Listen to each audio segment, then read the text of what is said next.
Hello दोस्तों, नमस्कार। मैं रिंकू सेन आप सभी का गुरुकुल क्लासेस के चैनल में स्वागत करते हैं।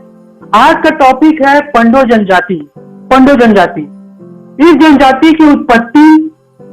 जनजाति की उत्पत्ति महाभारत काल के समय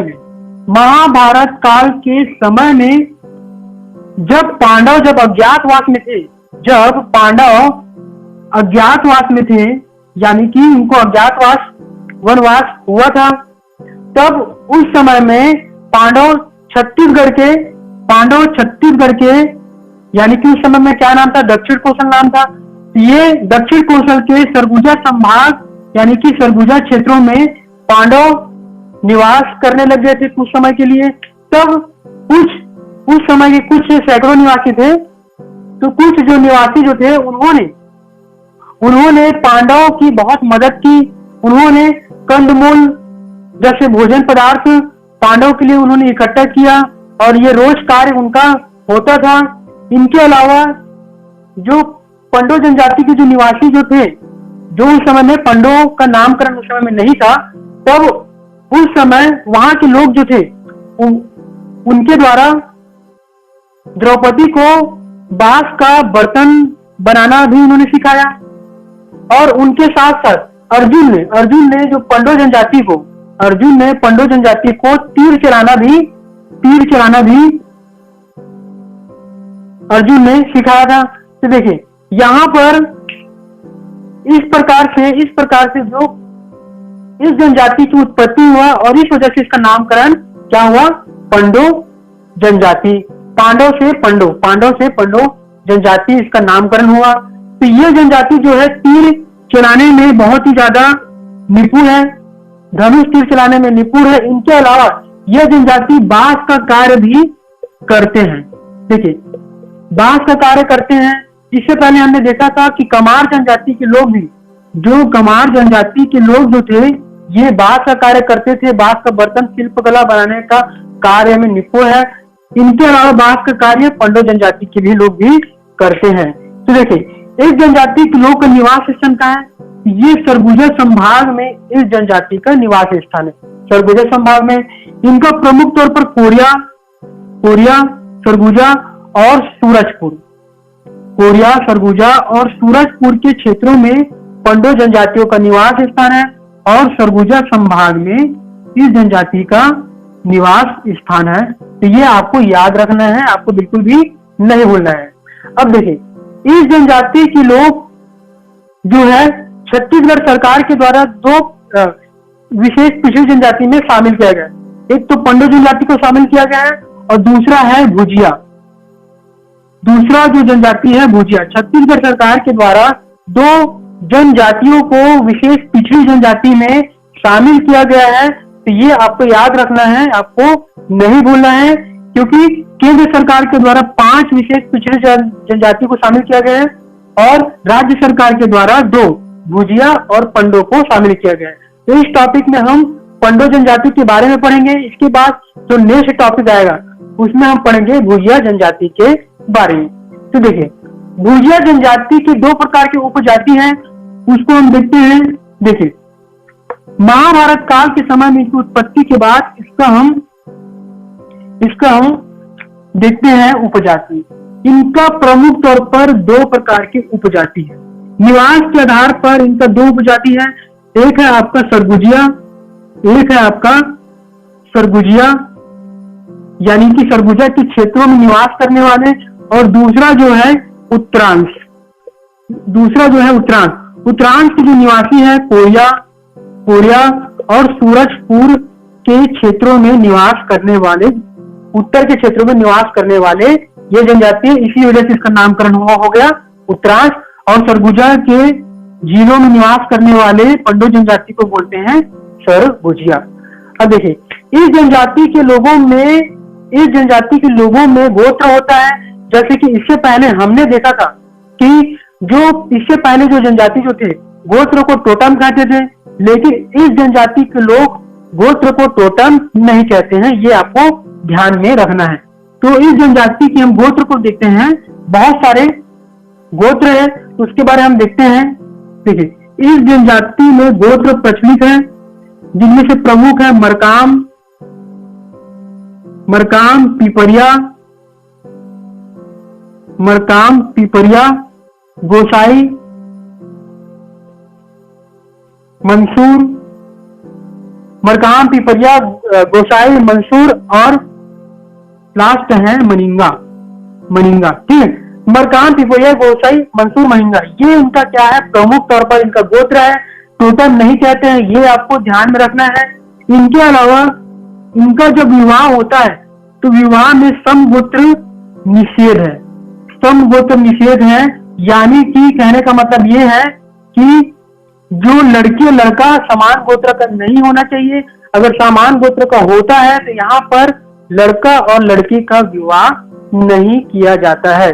अगर समगोत्र होने पर, तो समगोत्र क्या है, विवाह नहीं किया जाता है, निषेध है, ये आपको याद में रखना है। अगर हम इनके सामाजिक जीवन की हम बात करते हैं तो इनका हम विवाह की हम बात करें तो देखिए, इनका 3 प्रकार का विवाह सर्वाधिक प्रचलित है।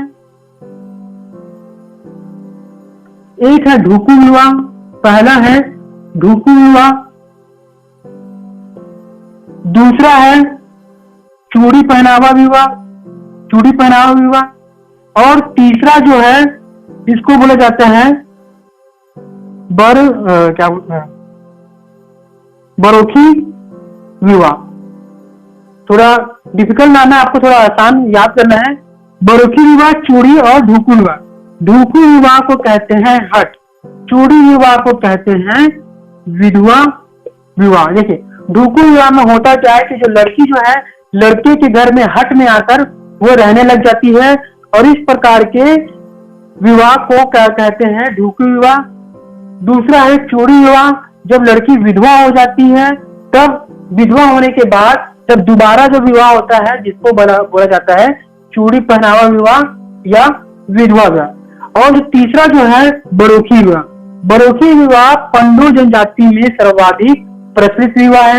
इसमें होता क्या है कि इसमें अगर धन की कमी है, अगर कन्या पक्ष में और वधु पक्ष दोनों तरफ से, कन्या वधु और वर पक्ष दोनों में अगर पैसे की कमी है, तब इस स्थिति में किसी भी प्रकार का हल्दी कार्यक्रम या दूसरे बार का जो कार्यक्रम होता है वह पाबंदी है, नहीं किया जाता है। इसमें किया जाता है कि लड़की को वर पक्ष की तरफ से कुछ कपड़े दिए जाते हैं और उनके साथ अंगूठी पहनाया जाता है, और इस प्रकार से यह प्रथा में विवाह प्रचलित है, जिसको बोला जाता है बरोखी या बरोखी विवाह इसको कहते हैं। इनके अलावा पंडो जनजाति में सूक्त प्रथा प्रचलित है। सूक्त प्रथा में जो वर पक्ष है कन्या पक्ष को गुड़, हल्दी, चावल ये सब देते हैं, जिसको कहते हैं सूक्त प्रथा। तो सूक्त प्रथा बहुत सारे जनजाति में चलते आ रहा है, और इसके बारे में मैंने बहुत पहले बता भी दिया है। तो ये आपका पंडो जनजाति का विवाह हो गया। और आपको एक बात ध्यान रखना है कि समगोत्र विवाह इसके में नहीं चलता है, ये आपको याद में रखना है। अब देखिए, पंडो जनजातियों का जो खान पान क्या है, रहन सहन क्या है, हम उसके बारे में देख लेते हैं। देखिए, पंडो जनजाति का जो खान पान है, इनका जो खान पान है प्रमुख तौर पर चावल, मोटा अनाज, बाजरा, ये प्रमुख तौर पर इनका खान पान है। अगर हम इनका पेय पदार्थ की हम बात करें तो ये हड़िया पीते हैं। हड़िया यानी कि चावल से बना एक शराब होता है, हड़िया, जिसको पंडो जनजाति के लोग पीते हैं। इनके अलावा अगर हम धार्मिक जीवन की हम बात करें तो इनका धार्मिक जीवन में इनका जो देवी देवता है प्रमुख तौर पर ये है महामाई को बहुत मानते हैं। इनके अलावा नागेश, नाग देवता को प्रमुख तौर पर मानते हैं। अन्नकुमारी, महामाई, नागेश, अन्नकुमारी, बिहारी माता, और ये जो अपना जो इनका जो कुल देवी है, इनका कुल देवी को कहते हैं गोती। गोती कहते हैं अपने कुल देवी को। तो ये आपको याद रखना है, क्वेश्चन पूछ सकता है कि पंडो जनजाति के लोग क्या हैं, मतलब इनका कुल देवी को क्या कहते हैं, तो गोती कहते हैं। ये आपको याद में रखना है। इनके अलावा हम जो पंडो जनजातियों का जो गीत नृत्य उनके बारे में हम देखते हैं। तो देखिए इनका जो गीत नृत्य क्या क्या है उसको देखते हैं। देखिए इनका जो नृत्य है प्रमुख तौर पर कर्मा नृत्य करते हैं। इनका जो गीत है ये कर्मा गीत, साज, इस प्रकार का प्रमुख पंडो जनजाति के लोग गीत गाते हैं, लोकगीत गाते हैं। और कर्मा नृत्य विवाह के समय में ये क्या करते हैं, विवाह के समय कर्मा नृत्य करते हैं, गीत गाते हैं। और साथ जो है होली त्योहार के समय में गाया जाने वाला एक गीत है, तो जो बहुत सारे जनजातियों में ये प्रचलित है और छत्तीसगढ़ में प्रचलित है। इसी प्रकार से इनके में भी क्या है, प्रचलित है। तो ये आपको आसान होगा याद करने में। और लास्ट में हम देखते हैं कि पंडो जनजाति विशेष बात क्या है। तो विशेष ये है कि राज्य सरकार के द्वारा यानी कि छत्तीसगढ़ सरकार के द्वारा इसे विशेष पिछड़ी जनजाति में शामिल किया गया है, पिछड़ी जनजाति में शामिल किया गया है। और इसका कारण ये है कि इनकी जनसंख्या बहुत ही कम है और इनका विस्तार मात्र 3 जिलों तक है। वो कौन कौन सा, कोरिया, सूरजपुर और सरगुजा, इन 3 जिलों में इनका क्या है, विस्तार है। तो ये आपका पंडो जनजाति में एक और विशेष बात है कि इनका जो दफनाने की प्रक्रिया है बहुत ही अलग है। लास्ट इनकी मृत्यु के बारे में बात करते हैं। तो इनका जो दफनाने की जो प्रक्रिया है वो बहुत ही अलग है। दफनाने की प्रक्रिया देखते हैं क्या है इसका दफनाने की प्रक्रिया। देखिए इनका जो पंडो जनजाति की जो दफनाने की प्रक्रिया है,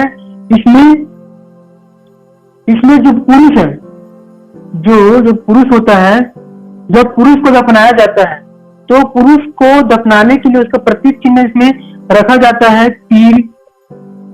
तीर, धनुष, बाण, तीर, धनुष, बांसुरी,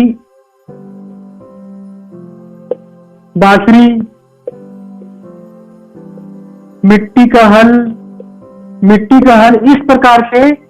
इस प्रकार से दफनाने की प्रक्रिया में जब पुरुष को दफनाया जाता है तब तीर, धनुष, बांसुरी, मिट्टी का हल, इन सब चीजों को दफनाने के बाद रखा जाता है। वही जब महिला को दफनाया जाता है तब की स्थिति में कंघी, चूड़ी, सूपा, इन चीजों को उस महिला को दफनाने के बाद उसमें रखा जाता है। तो ये आपको याद रखना है। तो ये आपका पंडो जनजाति समाप्त हो गया। अगर आपको वीडियो अच्छा लगा तो सब्सक्राइब जरूर कीजिए और लाइक, कमेंट, शेयर करना ना भूलें। और कृपया करके ज्यादा से ज्यादा इसको शेयर जरूर कीजिए। वीडियो देखने के लिए बहुत बहुत धन्यवाद।